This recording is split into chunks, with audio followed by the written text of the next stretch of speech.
Hi, and welcome back to reading the 10 Commandments from the Bible.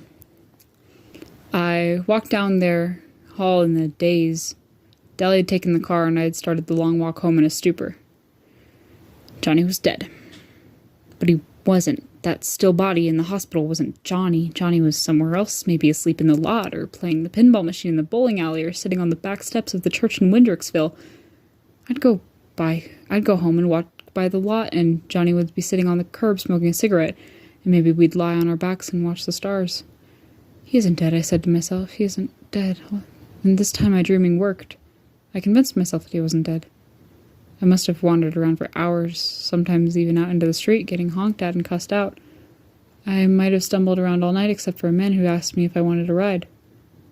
Huh? Oh, yeah, I guess so. I said. I got in. The man, who was in his mid-20s, looked at me. Are you all right, kid? You look like you've been in a fight. I have been. A rumble. I'm okay. Johnny's not dead, I told myself, and I believed it. Hate to tell you this, kiddo, the guy said dryly, but you're bleeding all over my car seats. I blinked. I am? Your head. I reached up to scratch the side of my head where it had been itching for a while, and when I looked at my hand, it was smeared with blood. Gosh, mister, I'm sorry, I said, dumbfounded. Don't worry about it. This wreck's been through worse. What's your address? I'm not about to dump a hurt kid out onto the street this time of night. I told him. He drove me to my house and I got out. Thanks a lot. What was left of our gang was in the living room. Steve was stretched out on the sofa, his shirt unbuttoned and his side bandaged. His eyes were closed, but when the door shut behind me, he opened them, and I suddenly wondered if my own eyes looked as feverish and bewildered as his. Soda had a wide cut on his lip and a bruise across his cheek. There was a Band-Aid over Derry's forehead, and he had a black eye. One side of Two-Bit's face was taped up. I found out later he had 4 stitches in his cheek and 7 in his hand where he had busted his knuckles open over a Socha's head. They were lounging around, reading the paper and smoking. Where's the party? I thought dully. Weren't Soda and Steve planning a party after the rumble? They all looked up when I walked in. Derry leapt to his feet. Where have you been? Oh, let's don't start that again, I thought. He stopped suddenly. Pony boy, what's the matter? I looked at all of them, a little frightened. Johnny, he's dead. My voice sounded strange even to me. But he's not dead, a voice in my head said. We told him about being the Sochas, and I don't know, he just died. He told me to stay gold, I remembered. What was he talking about? There was a stricken silence. I don't think any of us had realized how bad off Johnny really had been. Soda made a funny noise and looked like he was going to start crying. Two-Bit's eyes were closed and his teeth were clenched, and I suddenly remembered Dally pounding the wall. Dallas is gone, I said. He ran out like the devil was after him. He's going to blow up. He couldn't take it. How can I take it, I wondered. Dally's tougher than I am. Why can I take it when Dally can't? And then I knew. Johnny was the only thing Dally loved. And now Johnny was gone. So he finally broke. Two-Bit spoke everyone's feelings. So even Dally has a breaking point. I started shaking. Derry said something in a low voice to Soda. Pony boy, Soda said softly, like he was talking to an injured animal. You look sick. Sit down. I backed up, just like a frightened animal, shaking my head. I'm okay. I felt sick. I felt as if any minute I was going to fall flat on my face, but I shook my head. I don't want to sit down. Derry took a step towards me, but I backed away. Don't touch me, I said. My heart was pounding in slow thumps, throbbing at the side of my head, and I wondered if anyone else could hear it. Maybe that's why they're all looking at me. I thought they can hear my heart beating.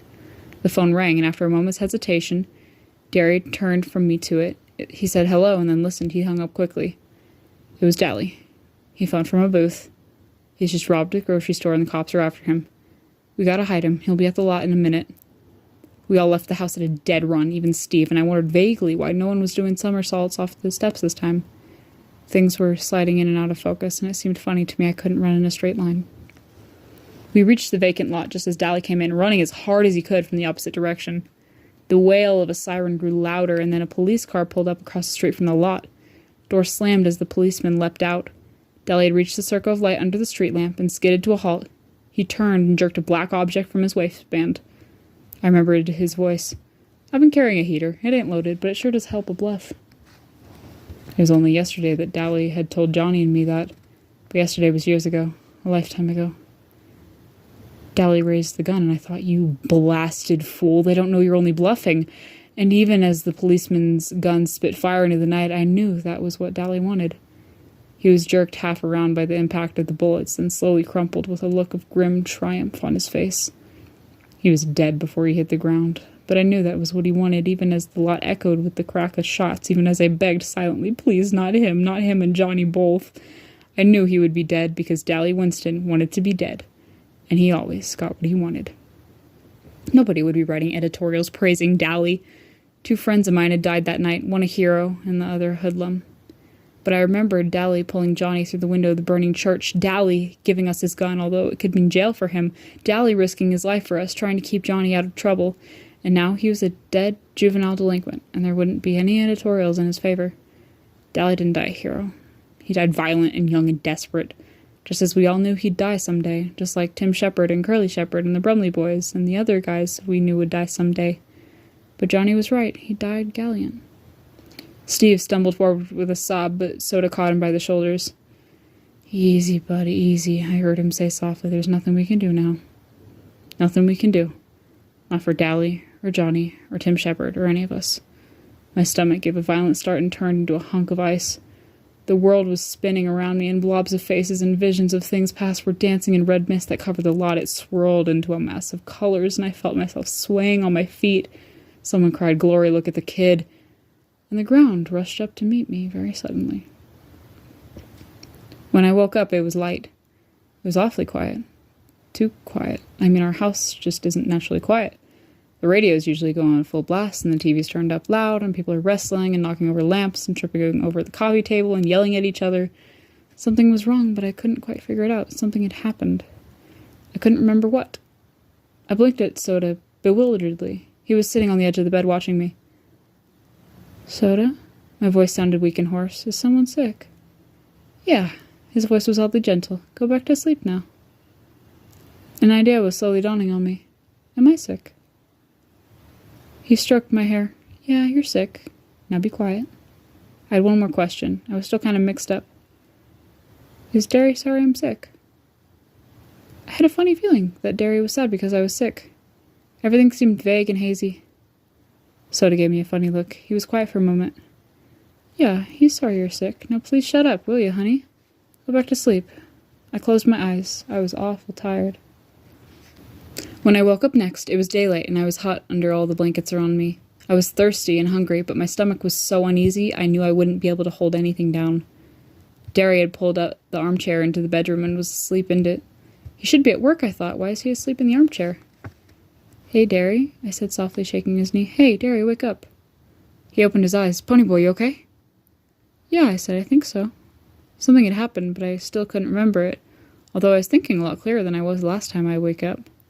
He sighed in relief and pushed my hair back. Gosh, kid, you got us scared to death. What was the matter with me? He shook his head. I told you were in no condition for a rumble. Exhaustion, shock, minor concussion, and Tubik came blubbering over here with some tale about how you were running a fever before the rumble, and how it was all his fault you were sick. He was pretty torn up that night, Derry said. He was quiet for a minute. We all were. And then I remembered. Dallas and Johnny were dead. Don't think of them, I thought. Don't remember how Johnny was your buddy. Don't remember that he didn't want to die. Don't think of Dally breaking up in the hospital, crumpling under the streetlight. Try to think that Johnny's better off now. Try to remember that Dally would have ended up like that sooner or later. Best of all, don't think. Blank your mind. Don't remember. Where'd I get a concussion? I said. My head itched, but I couldn't scratch it for the bandage. How long have I been asleep? You got a concussion from getting kicked in the head, Soda saw it. He landed all over that Soch. I've never seen him so mad. I think he could have whipped anyone in the state he was in. Today's Tuesday, and you've been asleep and delirious since Saturday night. Don't you remember? No, I said slowly. Derry, I'm not ever going to be able to make up all the school I've missed, and I've still got to go to court and talk to the police about Bob's getting killed, and now with Dally. I took a deep breath. Derry, do you think they'll split us up, put me in a home or something? He was silent. I don't know, baby, I just don't know. I stared at the ceiling. What would it be like, I wondered, staring at a different ceiling? What would it be like in a different bed, in a different room? There was a hard, painful lump in my throat that I couldn't swallow. Don't you remember being in the hospital? Derry asked. He was trying to change the subject. I shook my head. I don't remember. You kept asking for me and Soda. Sometimes for Mom and Dad too, but mostly for Soda. Something in his tone of voice made me look at him. Mostly for Soda. Did I ask for Derry at all? Or was he just saying that? Derry? I didn't quite know what I wanted to say.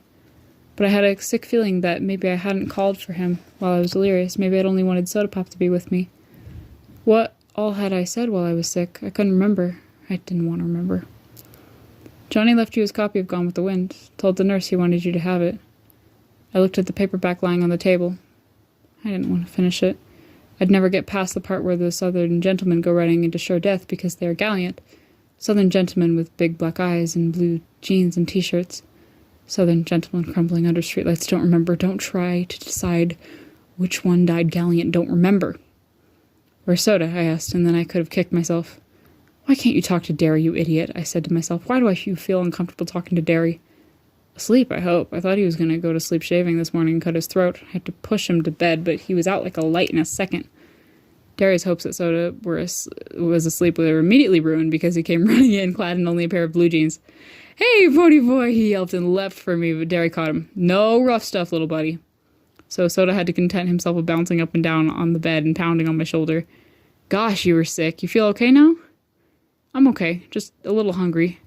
I think you would be, Derry said. You wouldn't eat anything most of the time you were sick. How'd you like some mushroom soup? I suddenly realized just how empty I was. Man, I'd like that just fine. I'll go make some. Soda Pop, you take it easy with him, okay? Soda looked back at him indignantly. You'd think I was going to challenge him to a track meet or something right off the bat. Oh no, I groaned. Track meet? I guess this just about puts me out of every race.